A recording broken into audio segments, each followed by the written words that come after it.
Welcome to Talent Takeover Unfiltered. When it comes to working hard and keeping it real, we know our shit. Self-care, happiness, inner peace, and time. I'm Brianna Rooney, and this is Taylor Bradley. Hey, y'all. And we have thrived in chaos and turned it into an art form. So, Taylor, what are we doing here today? We're here to give you a raw, under-the-hood view of all things recruiting and finally give credit where credit is due to a long underrated industry that's full of quote-unquote experts. All right. Well, then let's take this show to the road. Hello, welcome to another amazing episode of Talent Takeover Unfiltered. You might be wondering, wait, someone is missing. Yes, the wonderful, fabulous Taylor Bradley is not on today, so sorry about that. I'm sure she'll be on the next one. But I have an amazing guest, Amy Silverman, who is the Director of Recruiting at Chime. Amy, how you doing? I'm doing great. I'm excited to be chatting with you. Woo, nice. Okay, so we are going to dig, and I got to tell you guys, I get very excited in all of these, but we're going to talk about how to scale a company at any size, at any time. And the reason I get excited about this is because as we've seen so many layoffs so long, I mean, Amy, you've been in recruiting for a really long time. You've seen a lot of this. We've seen the cycles. I want some sustainability, right? How do we do that? Because it all starts with how do we scale correctly? So walk us through quickly, you've had quite a journey in your career so far. So I would imagine you're pretty passionate about this subject. Yeah, definitely. I, as most people do, landed in recruiting kind of on a whim. Went to the University of Illinois down in Champaign-Urbana and studied advertising and communications and figured that would be the path that I went down. And I actually met somebody who said, Amy, you have a really good personality for recruiting. Have you ever thought about it? And I was like, recruiting? Like, what is recruiting? What's this all about? And so she said, well, why don't you come in and shadow and kind of see if you like this whole recruiting thing? And I did, and got offered a job, shortly after that. Started my career doing third-party agency recruiting. I learned a ton about the recruiting space and just sort of like how the whole thing works. And then went over to Groupon, very early stage Groupon days. I'm based in Chicago, and there was really no tech in Chicago at all. So Groupon was kind of like the first tech company in Chicago that was growing and scaling quickly. So built out their marketing, design, creative functions, bunch of other teams. Very early on, was there for almost 6 years, and saw it kind of go through its high points, and kind of then jumped off the Groupon coupon factory roller coaster and went over to Facebook. Well, now Meta, but when I was there, it was Facebook. I was there for about 2.5 years and built out and scaled their leadership functions across the family of apps. So think Instagram, Facebook, WhatsApp, Oculus, sort of across the board. And then a former coworker of mine from Groupon said, hey, Amy, we're building out a Chicago office for a little company called Chime. Would you be interested? And kind of learned a little bit about our mission and kind of what Chime was all about, and really loved it. So decided to join. Been with Chime for over 4 years. When I started, there were under 200 employees, and now we've got about over 1,200 or so. So lots of growth, short amount of time, really fun. I was one of the first, I think I was the second employee in Chicago. We've got, over 100 in Chicago now. So lots of moving and grooving, which has been fun. Yeah. Oh my God. It's hard for me not to start at Groupon because when you said roller coaster, I was a contingency recruiter. So like, I know all of the Groupon, like that's what was like the heat of my recruiting career. And I definitely saw a lot over there. So with all of, because you have like name brands on, your resume and your journey. What is the hardest part of scaling? Yeah, I think it's really just taming the Wild West, right? You come in and there's a lot of things going on, and it's really about figuring out what to tackle first. And I think sometimes what happens is folks can get really overwhelmed because it feels like, maybe there's no process, and maybe there's no tooling, and maybe there's no this and that. And so you can kind of get like sucked into this, well, what do I do first? And how do I do it? And I got to make sure it's perfect. And I think that's where people tend to get kind of stuck. And so my thought is, all right, if you don't have the budget for, some big fancy tool, that's okay. You can kind of build it and do it on your own, and it doesn't have to be perfect. And as you continue to build and scale, you'll make a use case as to why you may need the budget for X, Y, and Z, and it'll continue to get better over time. But it's really taking that first actionable step to doing anything. And I think that's where a lot of people kind of get hung up. Yeah. So how do you, when you talk about having budget, like how lean have you had to be? I know like as we're starting to tighten things up even again, but I'm sure imagine it was pretty lean in the beginning. Yeah, I've done things out of Google Sheets and just I'm sure as everybody has to kind of like build reporting and build things like that, all the way through having amazing tooling that you can kind of use to pull things. Even so far as I've worked in places and scaled where we didn't have any ATS and we were using email as a form of an ATS, which is obviously not sustainable or scalable. But you have to work with what you have. And you also have to be able to understand how to explain recruiting to people that don't work in recruiting. Because I think sometimes people think recruiting is like easy, right? It's like, how hard could it be to, get on the phone and get somebody to come and work here? And, why is this so challenging and all these things? Why do we need to spend money on it? And I think once people start to see the value of recruiting and the value of people and talent at their company, then they start to want to invest for it. Because at the end of the day, your human capital is the most important thing that you have in your entire company, right? Like that's my 2 cents anyways. You are giving me chills over here because, oh my God, I once had someone tell me that a monkey could do my job. So thank you, person, for that. Yeah, that's just no monkey, I think. I don't know. That was many years ago, and I just will never forget that. I was so insulted. But yeah, so hiring is literally the most important thing any company does. It's like, so I'm building a course on how to recruit for startups because that's its own separate, the beast, right? Like as we're talking about sustainability. And so I was kind of doing research around what I wanted to deliver, but like working with startups, working lean, and then now seeing why do startups fail? And one of the main reasons is because they didn't have the right talent. Mm-hmm. Yeah. And or the communication wasn't together or they didn't, so that like, I totally agree. Talent is absolutely 100% the main component. And then also keeping it together, retention and all. Absolutely. Because at the end of the day, if you don't have the right people in the right roles, you're going to have to do your job all over again. So we always say that when we're, talking to candidates too. I always tell this to my team when they're about to close a deal and chatting with somebody that might be joining the company. We're not in the business of convincing you why you should take a job that you don't want to take or doesn't make sense for you. Because at the end of the day, you'll just leave and we'll have to refill the job. So it's basically like putting water in a bucket that has holes in the bottom of it. We don't want to do that. We want to make sure that you're suited for the role and that you're going to be successful. We're setting you up for success. You're excited. It makes sense for you. Because otherwise, we're just going to have to do it all over again. So at the end of the day, I think sometimes recruiters can get a bad rap, like, oh, you're just trying to push me into a role or push me into doing something. And that's not the business that we're in at all. We want to make sure that you're going to be successful at the end of the day. Okay. I love that. So then are your goals, like your recruiting goals, are you guys think about like what your closing rate is? Because that's definitely part of a metric that we talk about.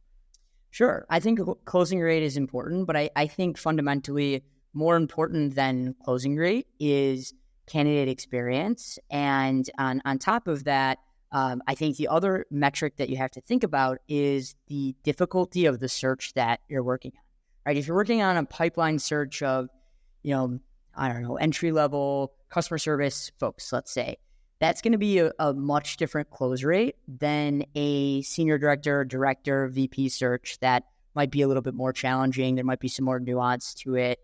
So I think you have to take into account the challengingness. That's not a word, but the difficulty. There you go. Difficulty. It's Monday. Bear with me. The difficulty of a search to really understand the close rate that's tied to that.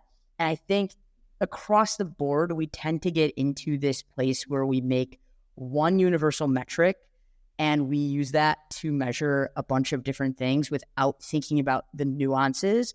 Sometimes folks do that with diversity. Sometimes folks do that with, close rates. People do that with a bunch of things. And I try to really tell the whole narrative because I think that's really important when, not only when you're just scaling and building something, but even when it's built and you're in maintenance mode, it's just as important to understand what you're measuring and how it's being talked about and thought about.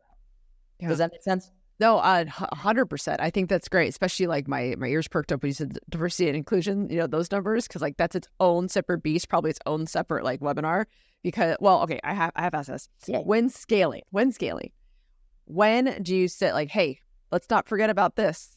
Let's stop, because I know, like, I've worked with lots of seed companies, Series A, right? They're fresh. Like, all they're thinking about is we have something to build. They're not thinking of anything else, how we do it, are we doing it right, anything. So at what point do you sit down at the table with them and been like, we're not thinking this through. We're thinking only about the next 3 months. Can we think past that? So I think there's a couple of things at play. First of all, whenever you get into a new company and you're scaling, really in any role, recruiting aside, you have to build trust, right? And so how do you build trust? So I think about building trust with data, because I could tell you all the feelings I have in the world, and that's all fine and well. And I personally think my feelings matter, but the business may not, right? So coming to the table with data is way more important than saying I think or I feel. And so I think you start to build trust by coming to the table with data first. And what the data shows historically is that companies that are the most successful tend to be diverse and tend to match their user base. So when we think about things, I always use the phrase like, do our insides match our outsides? So does our company match the member base and a user base that we're going after?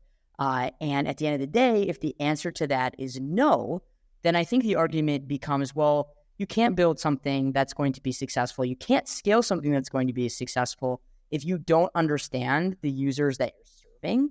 And the only way to understand that user base is to have this diversity of thought within your organization. And so it's sort of this like chicken or the egg scenario where you have to kind of like walk it back to get folks to kind of like understand and buy into that value. So that's kind of my thought on it. Yeah, wow, that's awesome. So at what, and doesn't matter what company, but what was the biggest ask as far as headcount? Like, has anyone said, all right, here's 100, here, we need 1,500. Like, what was the biggest ask at one time?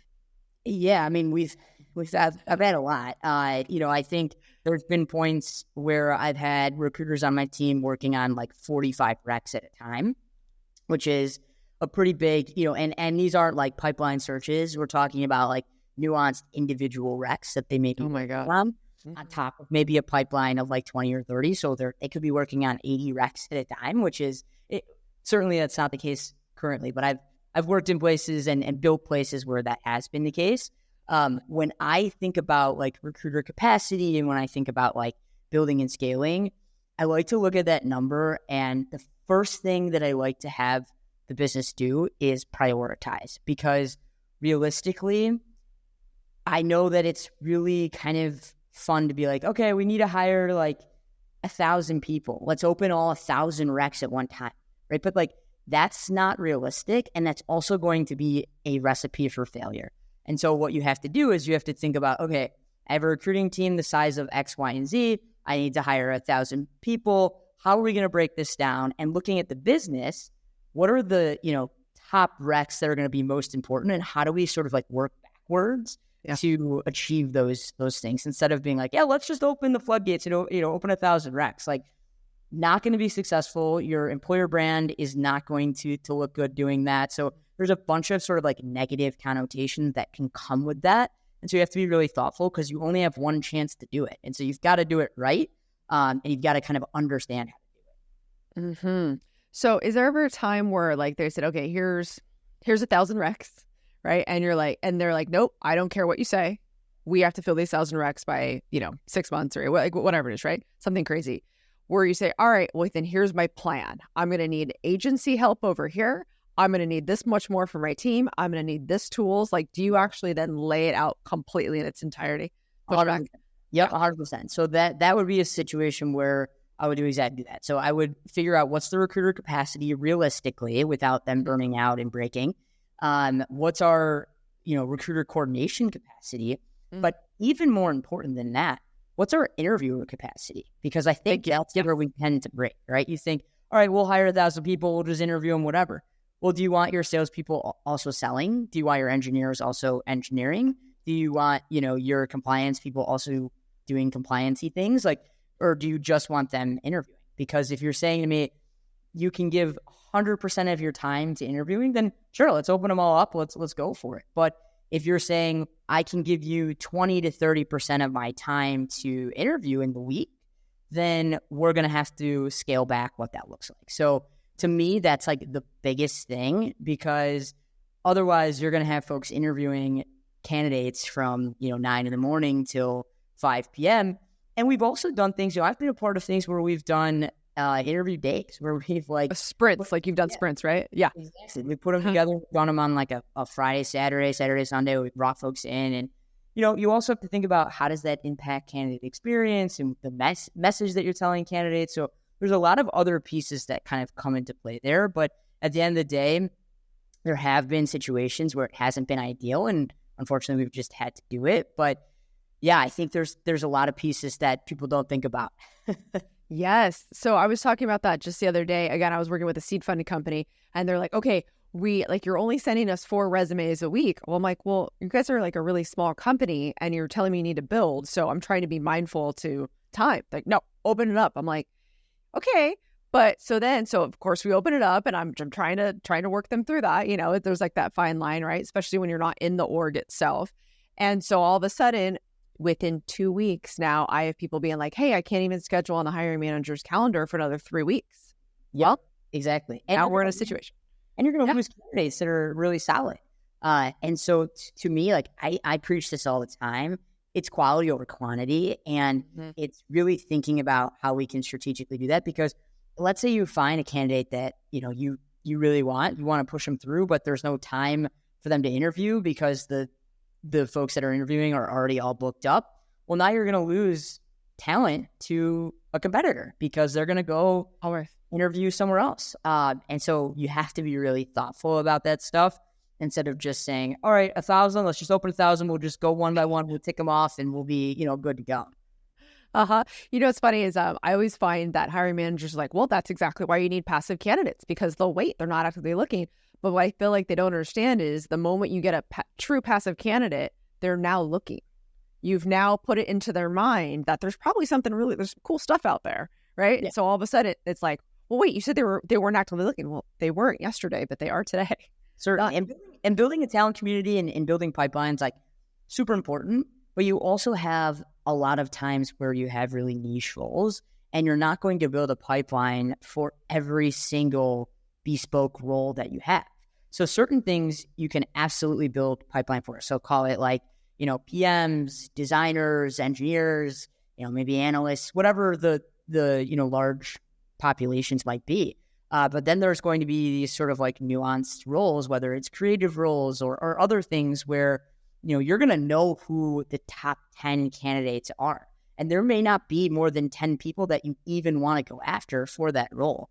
And so it doesn't even matter if you pipeline or not, because the top talent is those 10 people. And you have to think about strategically, how are we going to attract and entice those 10 people to engage with us? Yeah. Oh my gosh, its own separate scaling problem. So I can't believe we're already coming up on time right now. So, but I'm like, oh my God, geez, I got to keep track of this. So here, I have to ask this question. How do you balance, though, trying to do something really quickly, trying to scale fast because you're being innovative? You got to get the market first. You got to do all of these things where we talk about going back to the business. How do you have a fine line between holding strong on, make sure the org's okay, making sure everyone's getting onboarded properly, like all the other stuff that comes along with hiring that I think a lot of people don't think about? So balancing like that and speed. Is that your question? Yes. Yeah, it's tough. I don't think that there's like a perfect science to it, that I have it cracked perfectly. But I do think that one of the best ways to make sure that you can do that is going back to like what I talked about with interviewer capacity. It's looking at the infrastructure that you have to bring these people into, and are you going to be able to bring them into a place where they're going to be set up for success? And if not, what are the areas that we need to beef up? So are there trainings that we need to be working on? Is there an onboarding, structure set up? How are we thinking about 30, 60, 90-day plans? All sorts of things like this where it doesn't even, it depends how big the company that you're scaling is, if there's an HR function already or not. if there is sort of a people partner function, there's got to be a really tight relationship between recruiting and that people partner function.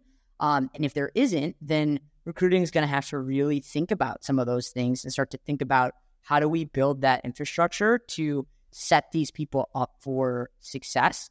And sometimes that means like taking a beat and being able to sort of like build that to be successful.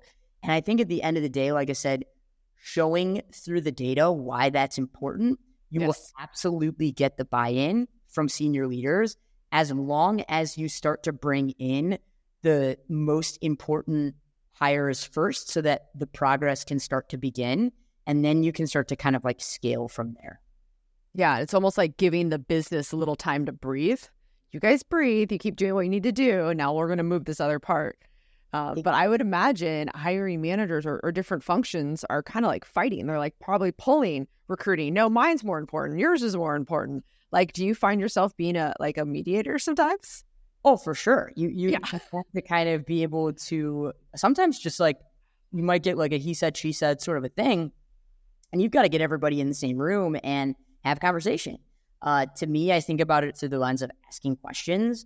I think you tend to get a lot more information that way. So what questions can I ask to kind of get folks to figure things out, on their own and start to kind of like unwind.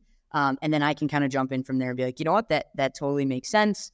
Let's run with that. But yeah, it's sometimes recruiting, I'm sure folks have said this before, it's a lot of like herding cats. It's a lot of like trying to get everybody's message across and who's doing what and who said this and just kind of like getting everybody united to like understand how we're going to move forward. Nice. I actually know I have a recruiting friend that I've known for a really long time. Actually, her title is herding cats. Yeah, it's totally true. And it's definitely one of those things where it's like, it's part of the job, being able to kind of like communicate and kind of piece the threads together for everybody that sort of kind of comes with the territory. My God, I love it. So Amy, I got to end it. I'm sorry. First, I want to know your broke to boss tip. And also I'm just going to full blown ask you live. I feel like this is a webinar. I feel like this is something where people they're going to have so many questions. I think we could have kept digging and we can have like a good 45 minutes chat on this. Are you in? Yeah, let's do it. Okay. Put you on the spot. All right. What's your broke to boss tip? What's the main thing? One thing they got out of this. I think the biggest thing is lead with data, be strategic. I know this is more than one thing, but I'm giving you a couple step here. Like, lead with data, be strategic, and really start to build trust and build relationships, because at the end of the day, that's going to be really what helps you. And also process driven. We didn't really get into that. We didn't really have time, but I think building really strong recruiting process that you can kind of bank on is it's just like working in a restaurant. Restaurants that are successful have really good systems. They have really good process in place. Same thing with recruiting. Really good systems, really good process in place tends to make you successful. And really think about that diversity. Think about the structure that you're building and make sure that you're filling the bucket with talent that's going to be sustainable for the long term. Yes, I love it. Amy, thank you so much. Remember, you guys can also watch this on the Millionaire Recruiter YouTube. But thanks. We'll see you next Tuesday. Take care. Bye-bye.